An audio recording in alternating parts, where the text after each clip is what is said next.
पतिदेव महादेव म्हणतात. असा महादेव पातालेश्वराच्या स्वरूपात आपल्या गावामध्ये आहे. हे आपल्या सर्वांचं भाग्य आहे. शिवहर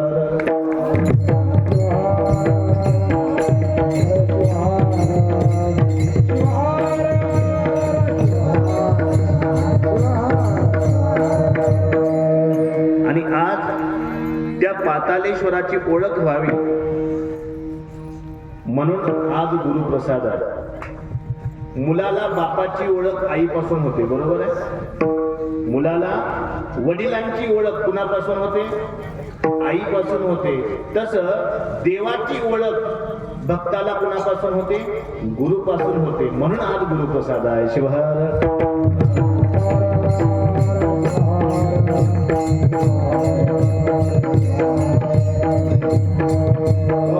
आणि मग हा गुरुप्रसाद करतो काय? किती सुंदर सांगितले. तप्तानां तापनाशाय. गुरुप्रसाद कशासाठी? तापाचं हरण करण्यासाठी. तप्तानां पापनाशाय, अर्थानां अर्थनाशिने.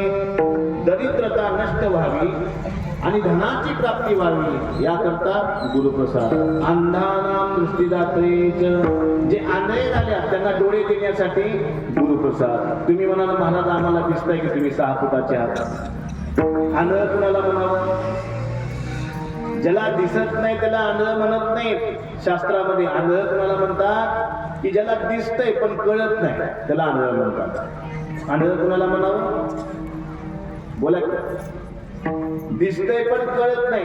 मग कळत कधी नाही? काम वाढला का? कळत कधी नाही? क्रोध वाढला का? कळत कधी नाही? लोभ वाढला का? कळत कधी नाही? काम वासना वाढली का?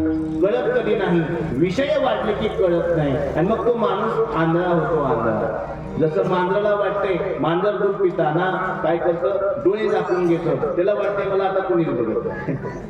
पण वास्तविक पाहता त्याला विश्व बघत असतं, जग बघत असतं. तसं कामाच्या अधीन व्यक्ती गेला की त्याला कळत नाही. आणि ते कळावं त्याला हे खोटं आहे. याच्या नादी आपण लागू नये.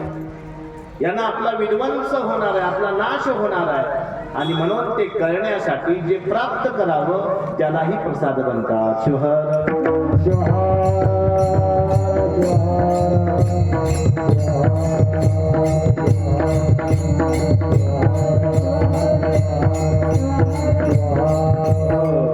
आणि म्हणून आजचा प्रसाद कशासाठी? भक्तानां तापनाशाय, अर्थानां अर्थनाशिनी, अंधानां दृष्टीदात्रेच, ज्ञानीनां सद्गुरुवे नमः.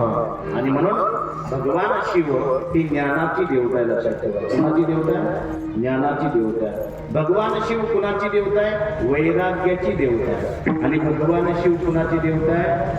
भक्तीची देवता आहे. आता सगळेजण आपण मंडपामध्ये आलो की नाही? बंदच करा आवाज मॅच होण्याचा.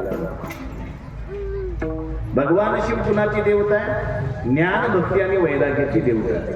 आपण सर्वजण या ठिकाणी कशासाठी आलो? देवाचा आशीर्वाद घेण्यासाठी. देवाचा आशीर्वाद कसा प्राप्त करावा मी तुम्हाला प्रश्न करतो. कसा कराल प्राप्त? नुकती खाऊन? देवाचा आशीर्वाद प्राप्त करण्यासाठी काय करावं लागतं? फलसिद्ध कृपांकित लक्ष्मण महाराज आम्हाला सांगतात, देवाचा आशीर्वाद प्राप्त करण्यासाठी अंगामध्ये भक्ती आला. आमच्या अंगात येते पण भक्ती येते. आपल्या अंगात येतं पण भक्ती येत नाही. लक्ष्मण महाराजांनी आम्हाला सांगितलं, भक्ती बळे तो जिंका हो, लक्ष्मण बिनवी जना हो.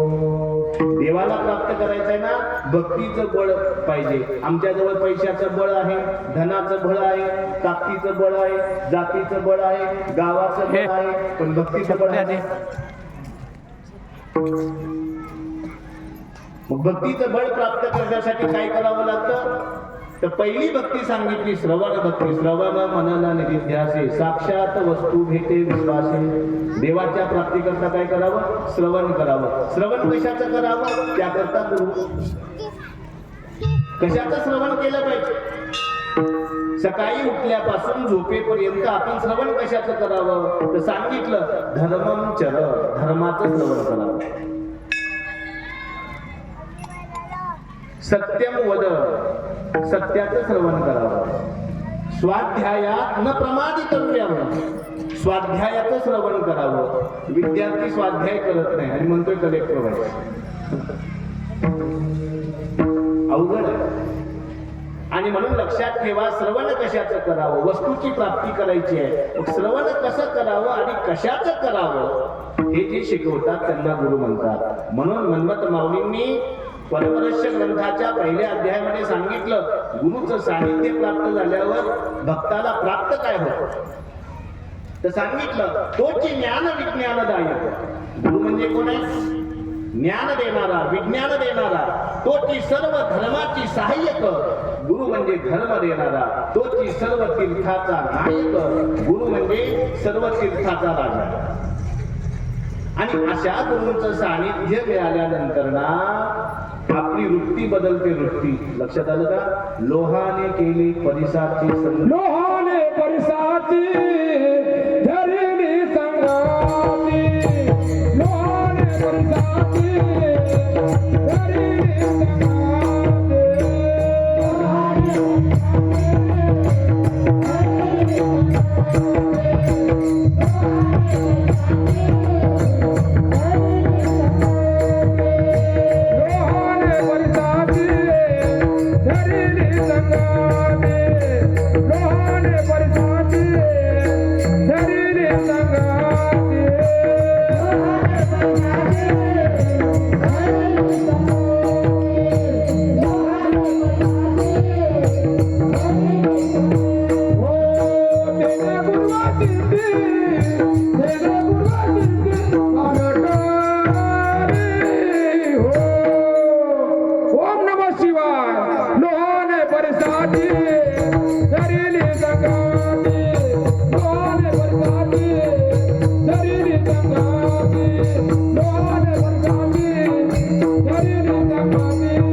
लोहाने केली परिसाची संगती, तेने पूर्व वृत्ती पालट. वृत्ती पलटली पाहिजे. एक जण म्हणला मी पापी आहे, त्याला सल्ला दिला, जा गंगेमध्ये स्नान कर. गेलं काशीला, स्नान करून आलं. बघा मी काय म्हणतोय, एक जण चोरी करणारा होतो, चोरी केल्यामुळे पाप झालं आणि पाप झालं हे त्याला कळालं. चांगल्या व्यक्तीला विचारलं, मी चोरी केली, पाप झालं, काय करू? त्याला सांगितलं, जा गंगेमध्ये स्नान कर, पाप दूर होईल. गेला गंगेत, स्नान करून आला, पाप गेलं पण पाप करण्याची वृत्ती गेली नाही. गुरुप्रसाद काय करतो? पाप करण्याची वृत्ती घालवतो. मी काय बोलतो लक्षात आलं का? पाप जाणं महत्वाचं आहे की पाप करण्याची वृत्ती जाणं महत्वाचं आहे? बोला की. वृत्ती जाणं महत्वाचं. पाप जाणं महत्वाचं आहे की पाप करण्याची वृत्ती जाणं महत्वाचं आहे? पाप करण्याची वृत्ती जाणं महत्वाचं आहे. पाप घालवण्यासाठी गंगा बनवली आणि पाप वृत्ती घालवण्यासाठी गुरुप्रसाद बनवला.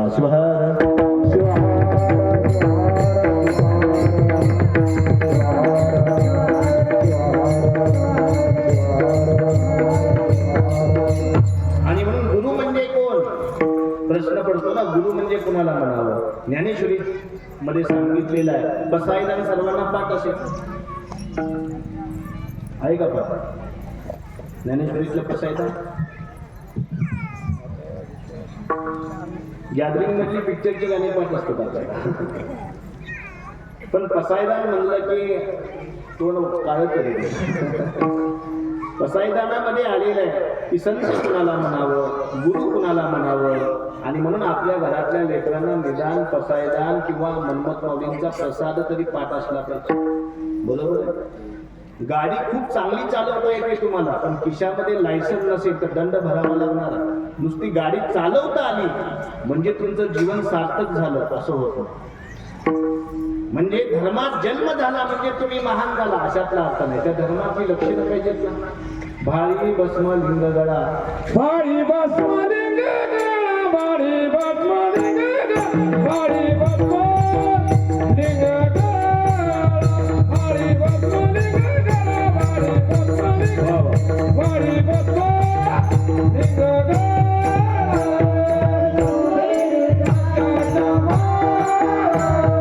सोमेरू राख्याच्या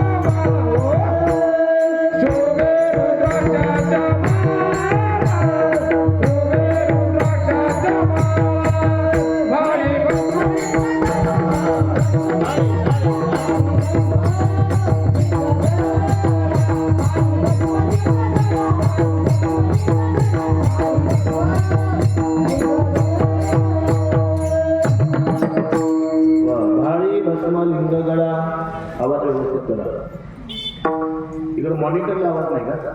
बाळी भस्म लिंग गळा शोभे रुद्राक्षांच्या माळा मुखी मंत्र पंचाक्षर धन्य धन्य ते शरीर.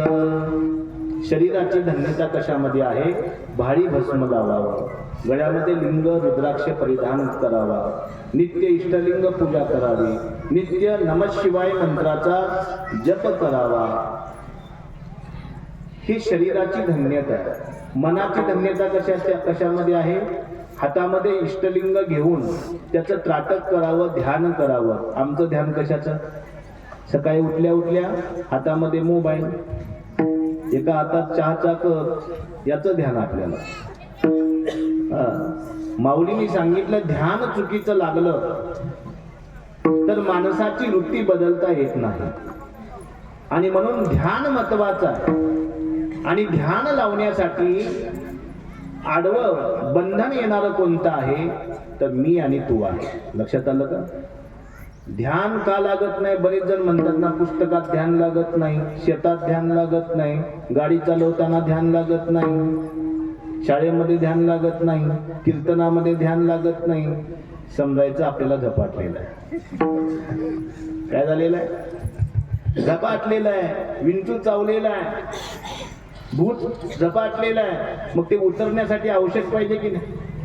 ते उतरण्यासाठी औषध काय आहे? सद्गुरुनाथ आहे, सद्गुरुनाथ. आणि म्हणून अगदी अनादी काळापासून जहीचा शिव तहीचा शिवाचार नवा म्हणती ते पामर. हा भगवान आज आणि कालचा नाहीये, अगदी अनादी काळापासून चालत आलेली ही परंपरा आहे, शिव परंपरा. आणि या परंपरेचा उत्सव आपण शिवकथेच्या माध्यमातून या ठिकाणी संपन्न केला भाविक हो. आणि शिवकथा म्हणजे काय? तर सांगितलं, गुरुला ओळखण्याचा चष्मा म्हणजे शिवकथा. शिवकथा म्हणजे काय? सद्गुरूला ओळखण्याचा चष्मा म्हणजे शिवकथा. स्वतःला ओळखण्याचा चष्मा म्हणजे शिवकथा. एकानं म्हैस आणली महाराज पंजाबवरून, 20 लिटर दूध देते तुम्ही. किती? 20 लिटर आणली, दावणीला बांधली. आणि उन्हाळा लागल्यावर मग दूध द्यायची कमी झाली. आला आमच्याकडे, महाराज पंजाबमध्ये 20 लिटर देत होती म्हणजे, आमच्या डाल्यावर 10 वर चाली. विचारलं त्याला, काय केलंस? काय नाही म्हणले, चारा टाकतोय, कणी टाकतोय, पण काय दूधच दिला म्हणले. त्याला विचारलं, चारा कोणता टाकतो? ते म्हणले, आमच्याकडे पाणी कमी आहे म्हणला, आणि त्यामुळं पावसाळ्यामध्ये साठवून ठेवलेला कडबा वाळ्याला टाकतो म्हणले.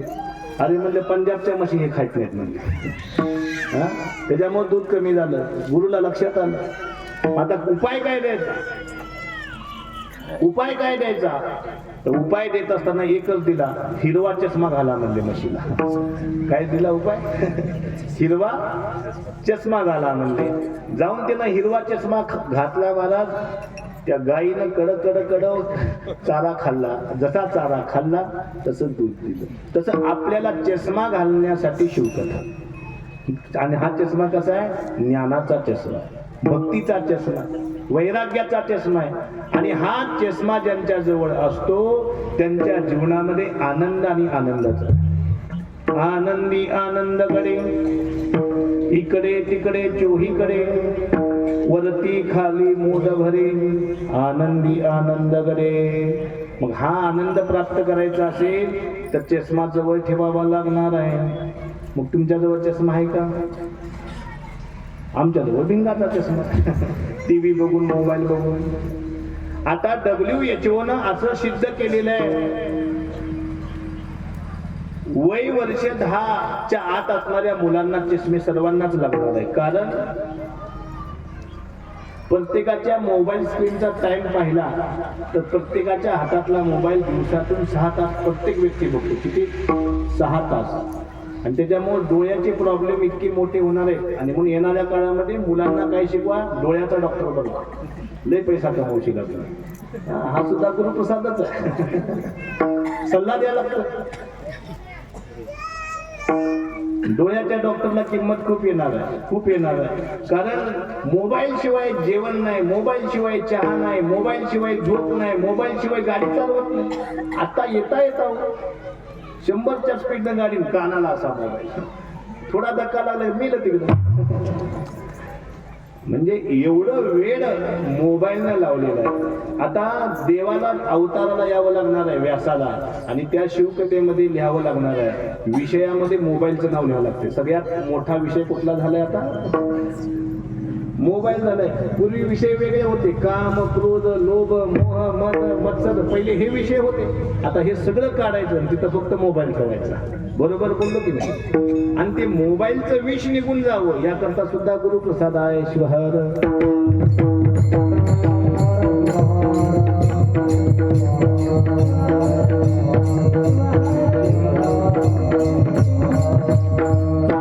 महाराष्ट्र ही संतांची भूमी. महाराष्ट्रामध्ये सकल पंथ, सकल धर्म जिवंत आहे. त्याला एकमेव कारण कोण असेल तर संत आहे. कारण संतांनी लिहिलेलं साहित्य, संतांनी लिहिलेले ग्रंथ, संतांनी लिहिलेलं वाङ्मयीन शास्त्र आपल्याला अमृता समान आहे. अमृता समान लक्षात ठेवा. आणि हे अमृत ज्यांच्या जवळ आहे त्यांची नौका पार झाल्याशिवाय जाणार नाही. आणि म्हणून गुरुचं महत्व सांगत असताना ज्ञानेश्वर माऊलींनी आम्हाला सांगितलं. ज्ञानेश्वर माऊली म्हणतात, गुरु म्हणजे कोण? तर सांगितलं, गुरु देते ज्ञान, ज्ञानी आत्मदर्शन, आत्मदर्शने समाधान असणे की गुरु कशासाठी? ज्ञानासाठी. ज्ञान कशासाठी? आत्मप्रचितीसाठी. आणि आत्मप्रचिती कशासाठी? समाधानासाठी. बसलेल्यापैकी कोण समाधानी? हात वर करा. समाधानी कोण आहे का? समाधानी नाही ना. समजायचं गुरु भेटला नाही. एकाला विचारलं, तुला गुरु भेटला का? मला भेटला बी. मग काय झालं? करून टाकला मला. गुरु करून टाकला. ठीक आहे, टाकावं वस्तू काय टाकायला? ठीक आहे, भाजीपाला. याचा अर्थ काय? मनी नाही भावरे, देवा मला पावरे. देव बाजारचा भाजीपाला नाही रे. माझ्यापेक्षा तुम्हाला येते. उगं बोलवलं मला तुम्ही.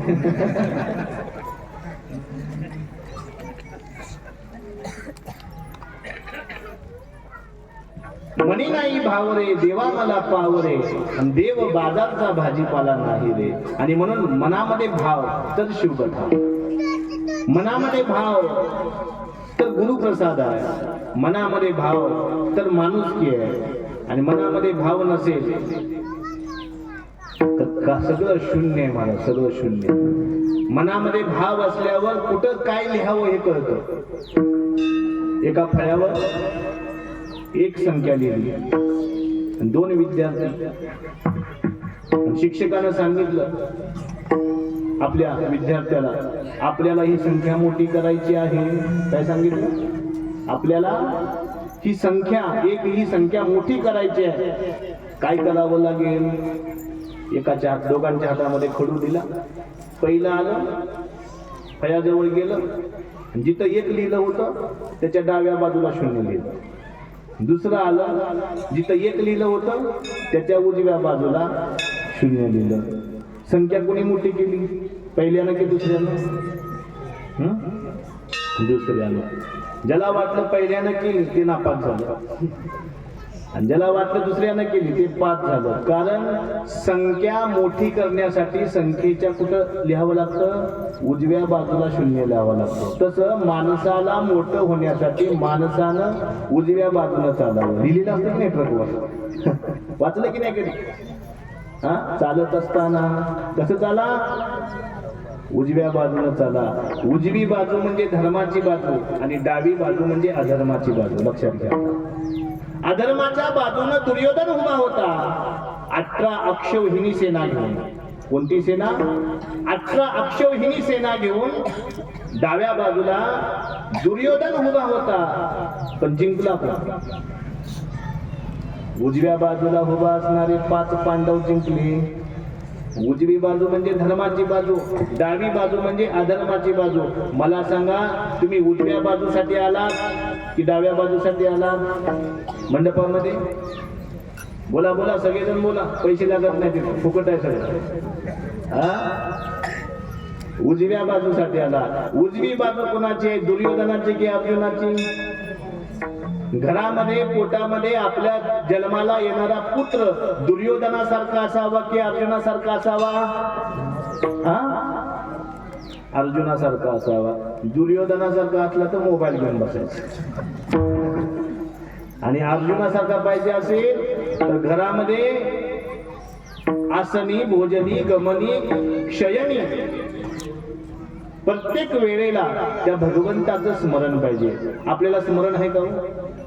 नाकामध्ये नतनी देणाऱ्याचं स्मरण आहे आपल्याला, पण नतनी घालायला ज्यानं नाक दिलं त्याचं स्मरण बरोबर आहे की नाही? आपल्याला आठवण नाकामध्ये ज्यानं नतनी दिली त्याची येते, स्मरण त्याचं येतं, पण ते नाक ती नतनी घालण्यासाठी ज्यानं नाक दिलं त्याची आठवण कधी करता? ती कधी करता? अहो अंतकाळ जवळ आलेला आहे. कोण दिवस येईल कैसा नाही देहाचा भरवसा. कोणता दिवस मृत्यू आपल्या जवळ येणार आहे माहित नाही, आणि म्हणून आयुष्य खातो काल सावधान.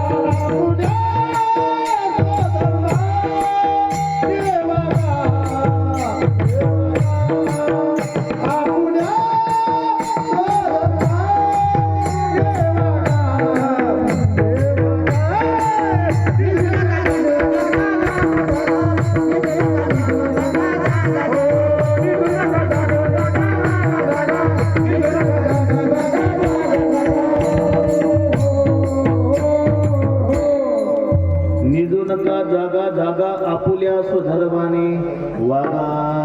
आपला धर्म आपल्याला कळायला पाहिजे, हा, आपला देश आपल्याला कळायला पाहिजे, आणि आपला देव आपल्याला कळायला पाहिजे. आणि म्हणून माणसानं जगावं 3 गोष्टीसाठी: देव, देश आणि धर्म. कशासाठी जगावं?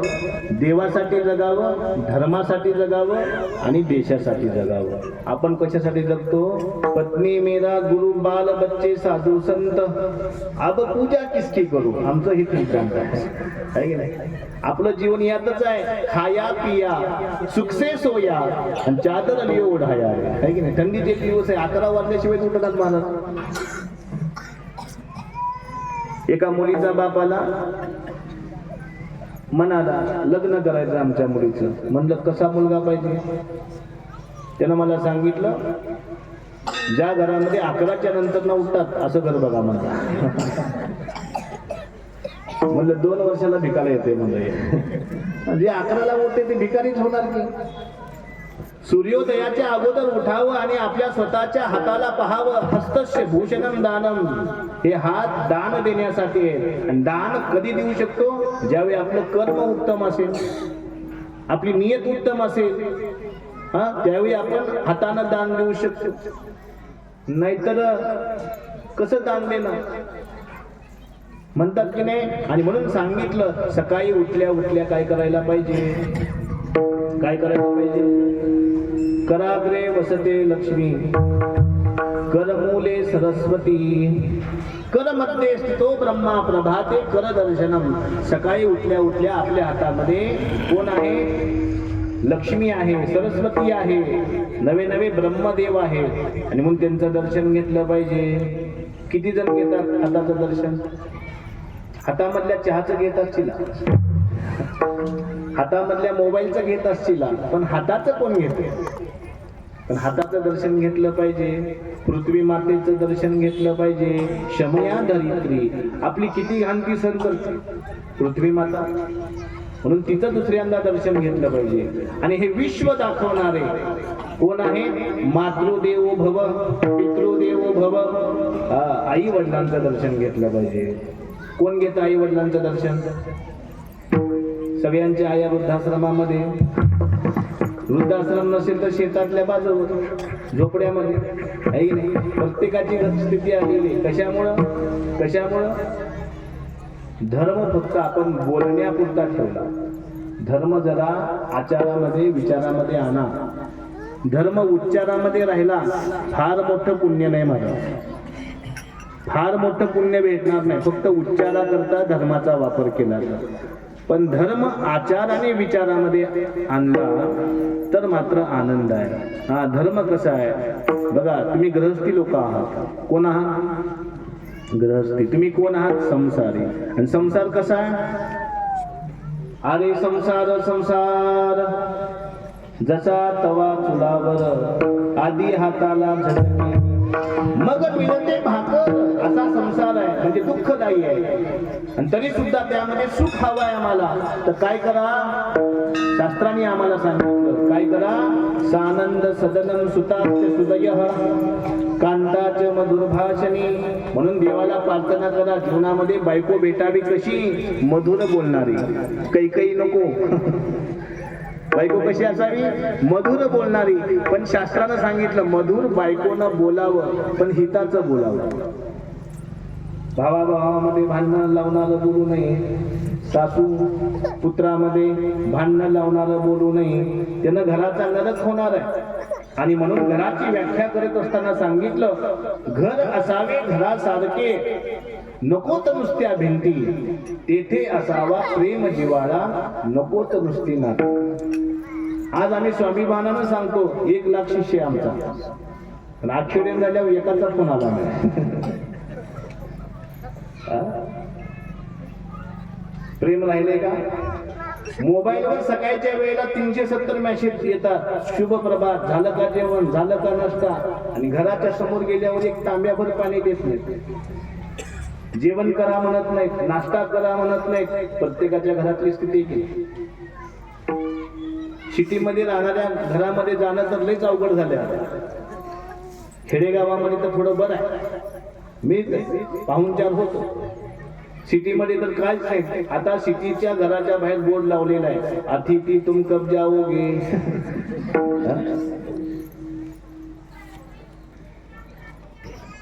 हे कशामुळे झालं? संवाद संपला महाराज. संवाद संपला, आपुलकी संपली, नातं संपलं महाराज. आणि ते संपायला कारण एकमेव काय असेल तर आपले संस्कार मातीत चालले. आणि म्हणून माणूस ज्ञानानं मोठा नसू दे पण संस्कारानं मोठा झाला पाहिजे. एका शेतकऱ्यानं झाड लावलं आणि झाड वाकलेलं होतं, लहान होतं. सांगितलं अरे हे झाड वाकले आता सरळ कर. जाऊ दे ना म्हणले, मोठं होऊ दे मग बघू. काय म्हणले? मोठं होऊ दे मग बघू. मोठं झालं, सरळ करायला गेला, महाराज झाड तुटलं पण सरळ झालं नाही. आला माझ्याकडे, महाराज तुमचं ऐकलं असतं तर बरं झालं असतं. त्याला मी सांगितलं अब चिडिया चुक गई खेत पछताए क्या फायदा. आता पश्चाताप करून काय उपयोग आहे? आता सगळं खेत कुणी खाल्लं? चिमण्याने खाऊन घेतलेलं आहे. आपलं तसंच होतंय ना. लहान मुलांना संस्कार द्यायला पाहिजे. लालयत पंचवर्षाने, 5 वर्षापर्यंत लाड, 5 वर्षापर्यंत चूक माफ, 5 वर्षापर्यंत कोणतीही क्षमा. पण 5 वर्ष ओलांडल्यानंतर ना त्याला संस्कार देणं महत्वाचं आहे. पहिला संस्कार तू कोणत्या देशाचा आहेस. दुसरा संस्कार तू कुठल्या धर्माचा आहेस. आणि तिसरा संस्कार तुला काय करायचं. तुझा जन्म या ठिकाणी कशासाठी झाला. तुम्हाला मदालसा माहिती का? मदालसा पाळण्यामध्ये ब्रह्मबोध दिला अशी आईच मिळाली मला. अशी आई पाहिजे, मदालसा सारखी आई पाहिजे. आणि ते गुण तुमच्या सर्वांच्या मध्ये आहेत, फक्त झोपलेले. ते काय झाले? झोपलेले. एकाला ताण लागली मला, फिरला फिरला फिरला पाणी भेटेना, शेवटी चक्कर येऊन पडायची वेळ आली महाराज. आणि एक व्यक्ती भेटला, सज्जन भेटला आणि त्याला प्रार्थना केली, अहो तहान लागली, पाणी मिळेल, पाणी मिळेल. ज्याला प्रश्न केला त्यानं डोक्याला हात लावला, नदीच्या किनारे फिरतोय पाणी मिळेल